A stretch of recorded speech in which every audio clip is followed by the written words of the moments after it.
బుడమేరు చరిత్రలో మున్నెన్నడూ లేనంత కష్టాన్ని విజయవాడ నగర పరిసర ప్రాంతాలకు తీసుకొచ్చింది.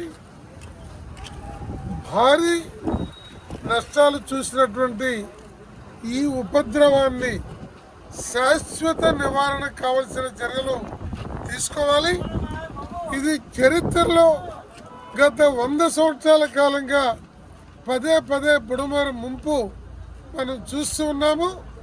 ఆ ముంపు నుండి అనేక సార్లు ప్రభుత్వాలు తగు పరిష్కారాన్ని సూచిస్తామని చెబుతూ కాలయాపన జరుగుతూ వచ్చింది. గత టీడీపీ ప్రభుత్వ కాలంలో 35,000 క్యూసెక్కుల నీరు పంపడానికి వీలుగా అభివృద్ధి చేయాలనుకున్నది అప్పుడు ఆగిపోవటం, ప్రభుత్వం మారిన ప్రభుత్వం గత 5 సంవత్సరాల కాలంగా ఒక్క రూపాయి పని చేయకపోవటం ఈనాడు ఈ భారీ నష్టానికి కారణమైంది.